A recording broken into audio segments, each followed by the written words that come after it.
جہاں تک stock market کا تعلق ہے تو یہ تصور سب سے پہلے صہیونیوں نے اس وقت متعارف کروایا جب وہ جدید بینکاری نظام متعارف کروا رہے تھے۔ چنانچہ موجودہ دور میں اسٹاک مارکیٹ معاشی نظام کو قابو رکھنے کا ایک بنیادی آلہ ہے۔ یہ ایک ایسا ادارہ ہے جس کے ذریعے صہیونی براہ راست عالمی معیشت کو کنٹرول کرتے ہیں۔ اسٹاک مارکیٹ میں شیئرز کے ذریعے کاروبار کیا جاتا ہے، یعنی پی آئی اے، پاکستان ریلوے یا اس قسم کی کسی بھی بڑی کارپوریشن کو اپنے وسائل بڑھانے کے لیے مارکیٹ میں شیئر پیش کرنے پڑتے ہیں جو مختلف لوگ خریدتے ہیں۔ شیئر خریدنے کے بعد آپ اس کمپنی کا حصہ بن جاتے ہیں، پھر آپ امید کرتے ہیں کہ سال کے سال آپ کو منافع ملتا رہے۔ اگر اس کمپنی کا کاروبار حرام نہیں تو پھر تو یہ آمدن کا ایک اچھا ذریعہ ہے، لہٰذا یہاں تک کوئی مسئلہ نہیں۔ مسائل اس وقت شروع ہوتے ہیں جب اسٹاک مارکیٹ قائم کی جاتی ہے۔ اسٹاک مارکیٹ ایک ایسی جگہ ہے جہاں بروکرز موجود ہوتے ہیں اور وہاں مختلف کمپنیوں کے شیئرز لوگوں کے سامنے پیش کیے جاتے ہیں۔ ان کمپنیوں کے شیئرز کی خرید و فروخت اس جگہ پر ہو رہی ہوتی ہے اور حصص کی خرید و فروخت کے لیے دونوں فریقوں کے مابین رابطہ رکھنا بروکرز کا کام ہوتا ہے اور وہ اس خرید و فروخت سے کمیشن حاصل کرتا ہے۔ کمپنی ہر سال اپنی آمدن میں سے شیئرز ہولڈر میں منافع تقسیم کرتی ہے۔ مثلاً اگر آپ نے آئل اینڈ گیس کارپوریشن کے 100 شیئرز خرید رکھے ہیں تو آپ کو سالانہ منافع ڈیویڈنڈ حاصل ہوگا۔ جب آپ یہ شیئر خریدتے ہیں یا فروخت کرتے ہیں تو بروکرز دونوں جانب سے اپنا کمیشن وصول کرتا ہے۔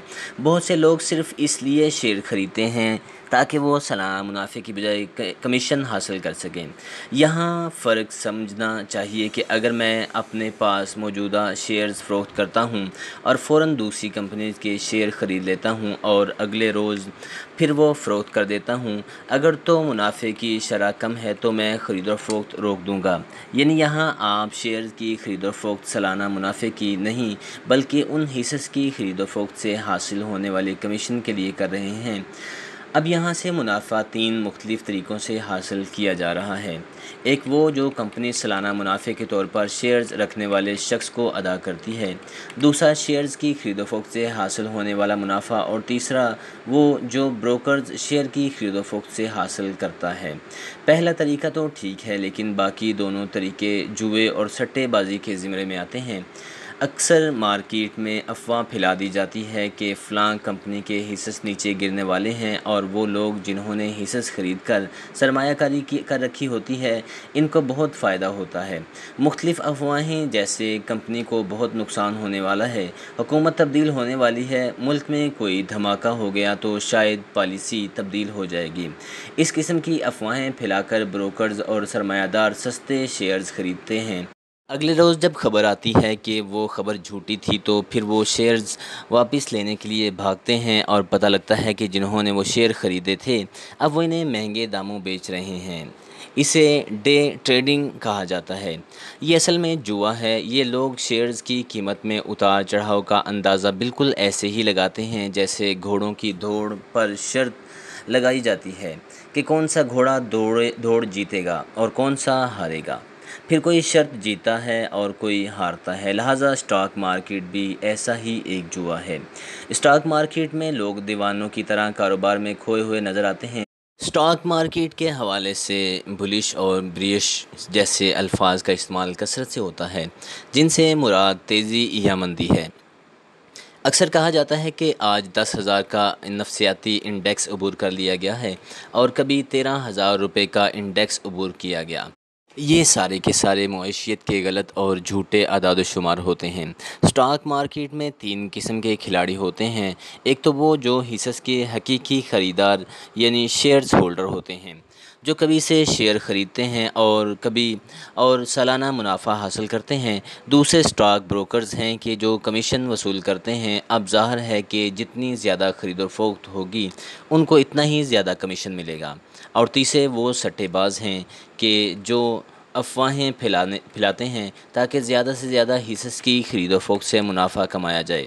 مارکیٹ میں تیزی کے رجحانات سے مراد شیئرز کی خرید و فروخت میں تیزی، یعنی بروکرز زیادہ کما رہے ہیں، اور مندی کے رجحان کا مطلب ہے کہ شیئرز کی خرید و فروخت نہیں ہو رہی یا کم ہو رہی ہے۔ 1834 میں جب نیپولین جنگ جاری تھی تو روتھ چائلڈ کو پہلے ہی خبر ہو گئی تھی کہ نیپولین کے مقابلے میں ڈیوگ آف ویلنگٹن کو فتح ہوئی ہے اور برطانیہ جیت چکا ہے، تو روتھ چائلڈ نے لندن کے اسٹاک ایکسچینج میں حصص بیچنا شروع کر دیے۔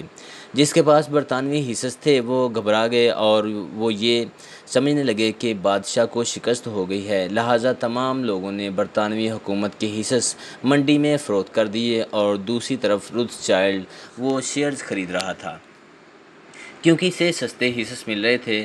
بعد میں جب یہ خبر پہنچی کہ نیپولین ہار گیا ہے اور بادشاہ جیت چکا ہے، تو ایک ہی دن میں روتھ چائلڈ نے لاکھوں پاؤنڈ منافع کمایا۔ یہ باتیں ہمارے لیے اس لیے بھی اہم ہیں کہ کراچی اسٹاک مارکیٹ میں بھی بڑے بڑے مگرمچھ روزانہ ایسا ہی کرتے ہیں۔ ہمارے ہاں آئے روز اسٹاک مارکیٹ کو اٹھایا جاتا ہے، پھر کریش کیا جاتا ہے، جس سے چھوٹا سرمایہ دار ہی نقصان اٹھاتا ہے۔ وہ چھوٹا جواری ہوتا ہے، چھوٹا ڈے ٹریڈر ہوتا ہے جو 100 یا 500 حصص کے لیے روزانہ افواہیں پھیلا کر جوا کھیلنے کی کوشش کر رہا ہوتا ہے کہ شاید شیئرز کی خرید و فروخت سے اسے کچھ حاصل ہو جائے، جبکہ بڑے سرمایہ دار لاکھوں شیئرز کا کاروبار کرتے ہیں، کبھی مارکیٹ کو اٹھاتے اور کبھی گراتے ہیں۔ یہ کاروبار حرام ہے۔ مندی میں تیزی اور مندی کا رجحان ظاہر کرنا فریب اور جھوٹ ہے۔ مستحق اور غیر مستحق معیشتوں میں کبھی تو افواہیں پھیلا کر مارکیٹ کو گرایا جاتا ہے اور کبھی تیزی ظاہر کر کے لوگوں کو راغب کیا جاتا ہے۔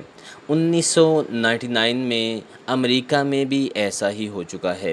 اسٹاک مارکیٹ میں ہوسٹل ٹیک اوور جیسا مکروہ کام بھی کیا جاتا ہے۔